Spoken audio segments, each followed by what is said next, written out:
John stood in the community hall, the familiar scent of old wood and brewing coffee filling the air. It was the annual town meeting, usually a calm affair, but today felt different. He had just finished speaking about his vision for a new outreach program, something he felt was truly needed, when Thomas, his lifelong friend, stepped forward. Thomas, with his expensive suit and a confident smirk, took the microphone. John braced himself. He knew that look. Thomas didn't waste time. He started by making a joke about John's pie-in-the-sky ideas, then quickly moved on to something much sharper. "John here talks a lot about faith and heart," Thomas said, his voice dripping with sarcasm. "But let's be real. God doesn't see your heart, John. He sees your empty wallet and your foolish hopes." A few nervous laughs rippled through the small crowd.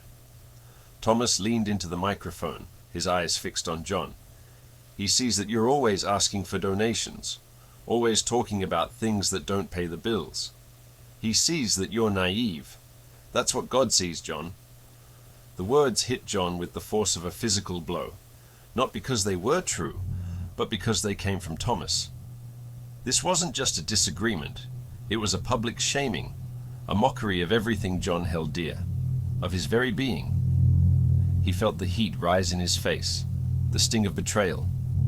Yet, instead of anger, a strange calm settled over him. He looked at Thomas, not with rage, but with a quiet, almost serene gaze. A subtle, knowing smile touched John's lips, a tiny hint of something hidden, a strength Thomas clearly didn't understand. It was a look that promised a reckoning, not of violence, but of a deeper, more profound kind. A hushed silence fell over the room. The nervous laughs died out. Everyone was watching John, waiting for him to explode, to defend himself, or to break down. But John simply took a deep breath. His voice was low, clear, and steady, cutting through the sudden stillness. "The Lord truly sees all, Thomas," he said, his gaze unwavering, "and his justice is not measured by man's scales." The words hung in the air, heavy with unspoken meaning. A ripple of discomfort spread through the onlookers. Some shifted in their seats, avoiding Thomas's eyes. Others glanced at Thomas with a dawning unease, a flicker of doubt about his brazen confidence. John's simple statement had changed the atmosphere, twisting Thomas's crude attack into something else entirely. It firmly positioned the audience not with the sneering Thomas, but with John, the man who spoke of a higher truth. Thomas, for the first time, looked visibly flustered. His confident smirk faltered, replaced by a momentary blankness. The bravado he had worn so easily seemed to crack, revealing a sliver of uncertainty underneath. John didn't wait for a reply. He simply turned, his movements slow and deliberate, and walked away from the microphone, leaving Thomas standing alone in the sudden, palpable tension. The question hung heavy in the air, echoing in the silence Thomas had created. What would John do now? Before we continue, subscribe to the channel and tell us where you're watching from in the comments. John grew up in a small American town, the kind where everyone knew your name and your family's history. It was a place deeply rooted in traditional Christian values, where Sundays meant church and community gatherings were built around shared meals and simple acts of kindness. Life was quiet, predictable, and hardworking. Summers were long, filled with chores on small farms and evenings spent on front porches, listening to crickets and older folks sharing stories. Winters brought snow and a closeness that came from huddling around wood stoves. Family ties were strong, a comfort and a guide. This was the world that shaped John, instilling in him a deep respect for faith, honesty, and the power of simple living. He learned early on that true wealth wasn't measured in dollars, but in the strength of your character and the kindness you showed others. From a young age, John had an earnest desire to serve God. He wasn't loud about his faith. It was more of a quiet burning inside him, a constant pull towards something bigger than himself. He dreamed of living a life that truly reflected his beliefs, a life that could inspire others through example, not through grand speeches. He saw faith as a practical, everyday thing, something that guided your choices and gave meaning to your actions. He was an idealist, yes, but a grounded one, believing that even small acts of good could create big changes. He was vulnerable in his open heart, always ready to see the best in people, always willing to give someone the benefit of the doubt. Thomas, on the other hand, was always a bit flashier. He was John's closest friend since they were kids, sharing secrets and dreams under the same star-filled skies. Thomas was charismatic, quick-witted, and seemed to have a natural talent for making things happen. As they grew older, Thomas started to chase a different kind of success. While John found fulfillment in community service and spiritual growth, Thomas became increasingly focused on material gain. He was admired in the town for his growing business ventures, his shiny new car, and the way he always seemed to know the right thing to say to impress people. People saw his worldly success and thought he was smart, a real go-getter. Their friendship, once a source of mutual support and endless shared laughter, slowly began to fray. It wasn't a sudden break, but a gradual pulling apart, like two threads unraveling from a once tight knot. John would talk about his plans for a new community garden, and Thomas would nod, but his eyes would be elsewhere, probably calculating the cost of the land or how to turn it into a profit. Thomas would brag about a new deal he closed, and John would listen, trying to find common ground, but feeling a growing distance. John sought spiritual wealth, finding richness in shared prayers, honest labor, and the quiet satisfaction of helping a neighbor. Thomas pursued material gain, driven by the desire for more, always more. He saw John's humble life as naive, even foolish. He'd make little jokes, disguised as friendly jabs about John's head in the clouds, or his unrealistic ideals. John would just smile, a little sadly, knowing their paths were diverging, but still holding on to the hope that his old friend would eventually see things differently. This divergence, these subtle differences in their core values, laid the emotional groundwork for the conflict that would later erupt in such a public and painful way. Their story was no longer about two friends growing up together, but about two men growing apart, each chasing a very different idea of what it meant to live a good life. The slow erosion of their once strong bond began to show itself in many small ways. It wasn't a sudden explosion, but a series of tiny cracks, each one almost imperceptible on its own, but adding up to a deep fracture over time. John remembered countless instances, little moments that chipped away at his trust, and left him feeling a bit smaller, a bit more alone. One time, John poured his heart into planning a community shelter for folks who had fallen on hard times. He spent weeks drawing up plans, talking to volunteers, and securing a small piece of land. Thomas, with his connections and business acumen, had promised to help secure funding and materials. John had trusted him completely. He envisioned them working side by side, making a real difference. But as the launch date approached, Thomas became distant. His phone calls went unanswered. His excuses were vague, always about pressing business matters or unforeseen complications. In the end, John had to scramble, using his own modest savings and calling in every favor he could think of to get the shelter open, albeit scaled down significantly. Thomas eventually showed up for the ribbon cutting, smiling broadly, acting as if he'd been instrumental in the whole thing. He clapped John on the back, whispering, "See, John, you managed just fine without my help. Good for you." It wasn't an apology, it was a subtle dismissal, a backhanded compliment that felt more like a cut. Then there were the veiled humiliations. John often spoke passionately about his faith, about God's grace and the importance of compassion. Thomas would listen, sometimes with a smirk, sometimes with a patronizing nod. At a town meeting discussing a new youth program John was championing, Thomas stood up, not to support, but to subtly undermine. John's intentions are pure, of course. he'd said, his voice dripping with false sincerity. But we live in the real world. We need practical solutions, not just pie-in-the-sky ideals. Sometimes, John, you're just a little too naive for your own good. The crowd chuckled, and John felt a hot flush creep up his neck. It wasn't an outright attack, but it was enough to make people question John's judgment, to see him as less capable, less realistic.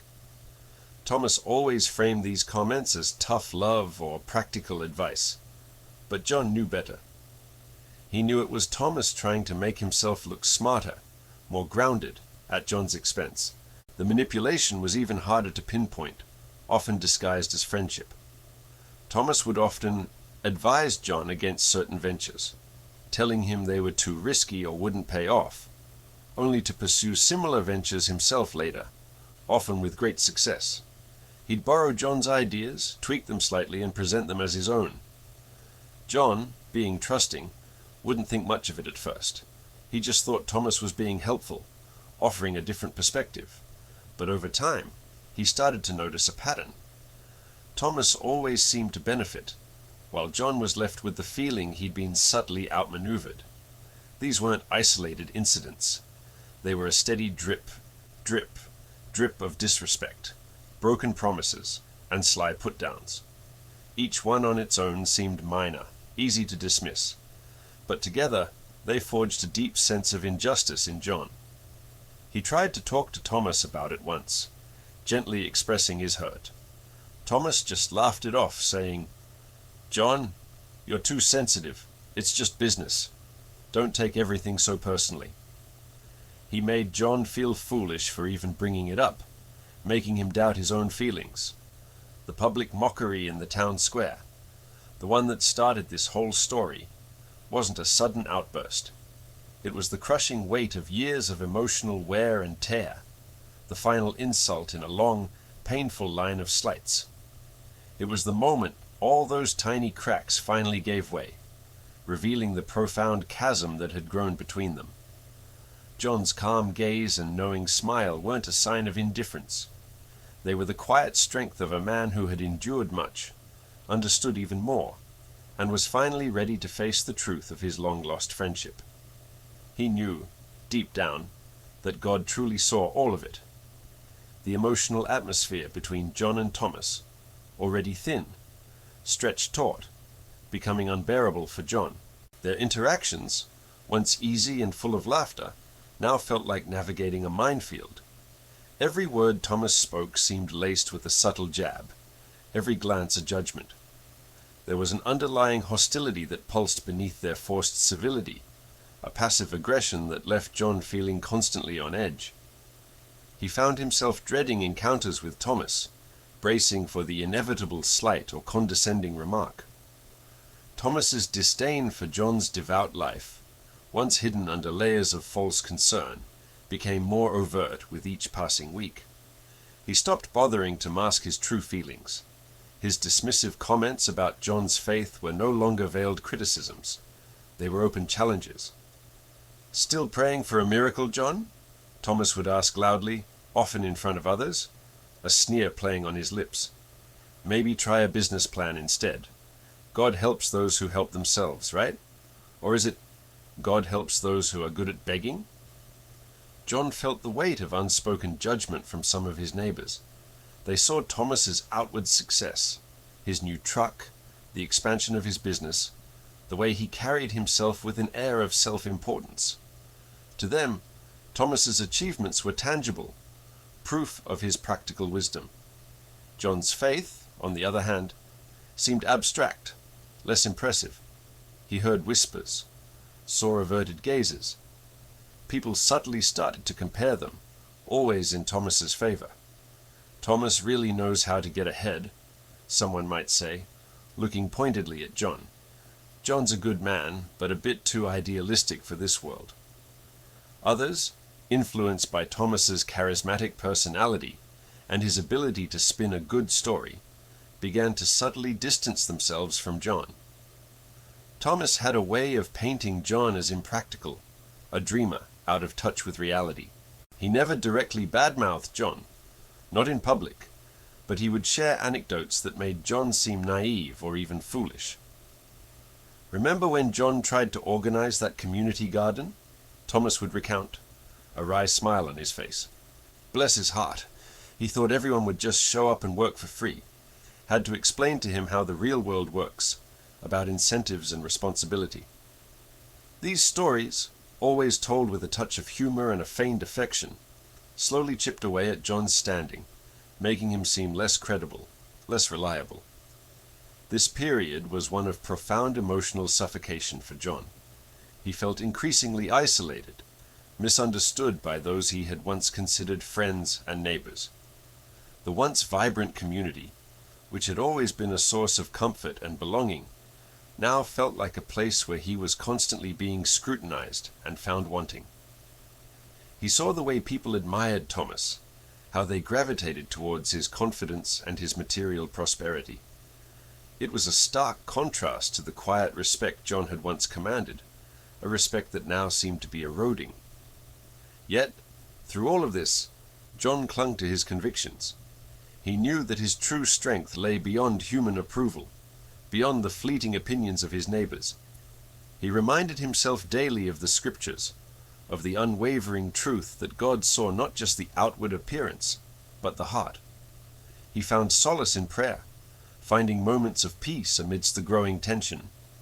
He knew that while Thomas might win the popularity contest or the race for material wealth, there was a deeper, more profound measure of success that Thomas completely missed.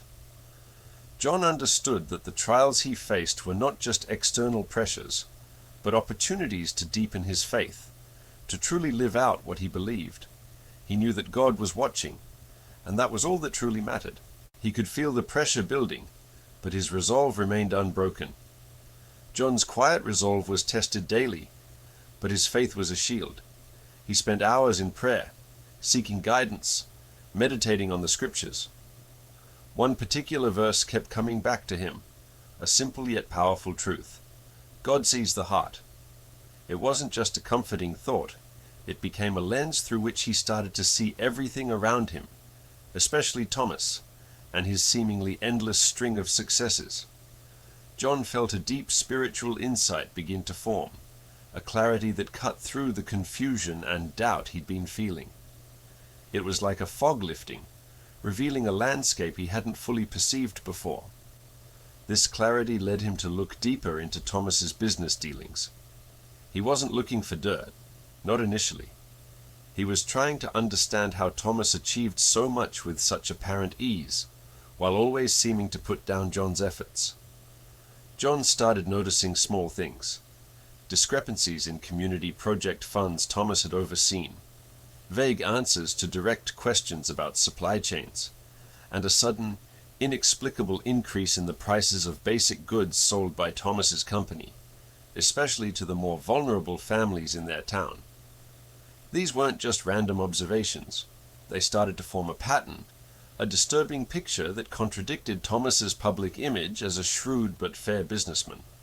The more John looked, the more unsettling the pieces became. He discovered that Thomas had been secretly engaged in unethical business practices. Thomas was buying up essential goods at low prices from struggling local suppliers, then reselling them at inflated rates to the very community members John was trying to help through his faith-based initiatives. Thomas was exploiting their need, their lack of options, turning their hardship into his profit. He was also subtly maneuvering to control key distribution channels, effectively creating a small monopoly that squeezed out smaller, honest traders. This wasn't just bad business, it was predatory. This revelation was devastating for John. It wasn't just about Thomas being a bad friend. It was about a betrayal of their entire community, a direct attack on the very people John cared for and served. It exposed Thomas's true character, the hypocrisy behind his outward success, and the cold calculation that lay beneath his charismatic facade. The man who mocked John's faith for not bringing material gain was systematically preying on the weak, accumulating wealth through deceit and exploitation. It was a stark, painful contrast to the principles John lived by. to the very essence of what he believed God sees the heart truly meant. John felt a mix of anger, profound sadness, and a burning sense of injustice. The years of subtle slights, the public humiliations, they all paled in comparison to this. This wasn't personal. This was an attack on the fabric of their shared life. He realized that his suffering had been part of a larger plan by Thomas, a way to keep John distracted and discredited while Thomas enriched himself at the expense of others. Guided by his faith and a deep, unshakable sense of justice, John made a resolute decision. He couldn't stand by and let this continue. He couldn't let Thomas's actions go unchecked. It wasn't about revenge. It was about protection, about upholding the truth, and about standing up for those who couldn't stand up for themselves. This was the moment John broke free from the cycle of silent suffering. The quiet man, who had endured so much, was now preparing to act. He knew it would be hard, that it would stir up trouble, but he also knew, with absolute certainty, that he was doing what was right. He had to expose Thomas, not for himself, but for the community that Thomas was slowly, methodically destroying. The time for quiet prayer was over. The time for action had arrived. John didn't hesitate. The morning after his devastating discovery, his resolve was clear, unclouded by doubt. He gathered all the evidence he could find, ledgers he'd managed to get copies of, testimonies from small farmers and struggling families who had been unfairly treated, and even some anonymous tips he'd received over the months about Thomas's shady dealings. It was a thick folder, heavy with the weight of injustice.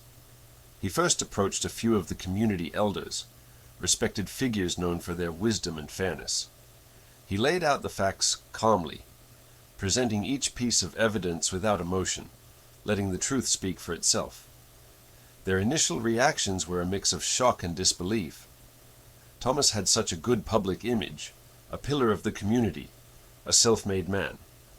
How could he be capable of such calculated exploitation? John understood their skepticism. He himself had wrestled with the same questions for years.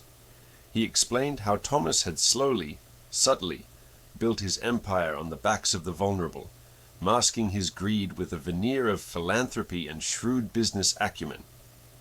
Next, John went to the local authorities. This was harder. He felt a knot in his stomach, a cold dread creeping in. He was about to shatter a friendship, to bring down someone he had once considered a brother. The fear of repercussions was real. What if Thomas retaliated? What if no one believed him? What if he was just seen as a jealous man trying to ruin a successful one? The thought of facing Thomas's anger, his cunning, made him shiver. But then he thought of the families, the elderly, the single mothers Thomas had exploited, and his resolve hardened again. This wasn't about him anymore. The immediate fallout was immense. The community was split. Some, loyal to Thomas's charismatic persona and impressed by his wealth, started to turn against John. They whispered behind his back, accusing him of envy, of trying to tear down a successful man out of spite. "He's just jealous," some would murmur. John never had Thomas's business sense. Others pointed to John's quiet life, his simple means, as proof that he couldn't possibly understand the complexities of business, implying he was too naive to judge Thomas. These accusations stung, making John feel isolated, misunderstood. It was a cruel irony that in trying to right a wrong, he was being painted as the villain. The cultural emphasis on success and outward appearances in their American town played a significant role here. Thomas embodied the American dream for many, a man who started with nothing and built an empire. His wealth was seen as a sign of God's favor, or at least a testament to his undeniable skill. John, with his focus on spiritual matters, was often seen as less practical, less successful in worldly terms. This made it easier for some to dismiss his claims. However, a small but significant group rallied around John. These were the people Thomas had directly harmed, or those who had always seen through Thomas's facade, recognizing John's unwavering integrity. The elderly woman whose produce Thomas had bought for a pittance, the young family struggling to pay for basic necessities at Thomas's inflated prices, the small business owners Thomas had systematically undercut. They all came forward, quietly at first, then with growing courage, to support John's claims. They offered their own stories, their own evidence, validating John's decision. Their support, though numerically smaller, was a powerful affirmation that he wasn't alone, and that his actions were just. The psychological impact on John was profound. He felt an immense sadness, a deep grief for the complete loss of his friendship with Thomas. It was like mourning a death, the death of a shared past, a bond that had once meant so much. There were moments of doubt, a weariness that settled deep in his bones. But beneath the fear and the sadness, a deep, quiet resolve burned. He knew he had acted in accordance with his faith, his conscience, and his duty to his community. He had spoken truth to power, and that, he realized, was a strength far greater than any worldly success. The path ahead was uncertain, but John was ready. John began the slow, deliberate process of healing and rebuilding. The immediate aftermath of his accusations had been chaotic, a whirlwind of whispers and outright accusations. But the truth, as he had always believed, possessed a stubborn resilience. As the community elders and local authorities started their investigations, the evidence against Thomas mounted. Testimony from those Thomas had exploited, financial records that revealed his deceit, and the sheer weight of consistent, verifiable facts started to chip away at the carefully constructed facade of his success. It wasn't a sudden collapse, but a gradual, undeniable unraveling. The initial disbelief some had shown towards John gave way to a dawning sense of betrayal. People who had once admired Thomas for his shrewdness now saw him as a predator. The truth about his unethical business practices became undeniable. The community, once divided, slowly began to coalesce around a shared understanding of justice. It was painful to witness, a public tearing down of a man who had once been held in high regard. But it was necessary. Thomas faced the full weight of his actions. Public condemnation was swift and brutal. His reputation, once his most valuable asset, lay in tatters. Financial ruin followed closely, as his illicit gains were seized and restitution was ordered for those he had wronged. Legal accountability was inescapable. The authorities pursued the case with vigor, leading to his conviction for fraud and other related offenses. He lost everything: his wealth, his standing, and ultimately his freedom. It was a stark, sobering demonstration that while man might be fooled by outward appearances, God truly sees the heart, and his justice, though sometimes delayed, eventually prevails. For John, the experience had been transformative. He emerged from the trial not unscathed, but stronger, his faith deepened and refined by fire. He had faced fear, doubt, and public scorn, yet had held firm to his convictions. He continued his work in the community, but now with a renewed sense of purpose and a quiet authority born of integrity. People looked to him differently now, not just as a man of faith, but as a man who had stood for what was right, even when it was difficult and costly. He became a beacon of integrity, a living testament to the power of unwavering faith. He often reflected on the journey, on the scripture that had guided him. God sees the heart. He understood now, more deeply than ever, that true lasting value wasn't found in material wealth, or public acclaim, or even in the approval of others. It was found in the purity of one's intentions, the sincerity of one's spirit, and the unwavering commitment to truth and justice. Thomas had built an empire on sand, on deceit and exploitation, and it had crumbled. John, with his simple faith and his commitment to his community, had built his life on rock, and it had endured. The scars of the conflict remained, a permanent reminder of a lost friendship and a painful lesson learned. But with those scars came wisdom and an unshakable inner peace. He had done what was right, not for personal gain or revenge, but because his conscience, guided by his faith, demanded it. He had protected his community, upheld the truth, and reaffirmed the timeless principle that while man may judge by outward appearance, God truly sees the heart. And in that ultimate discernment, John found his true and lasting reward. His life, simple yet profound, now served as a quiet, powerful testament to the enduring strength of a life lived with integrity, guided by the discerning eye of God.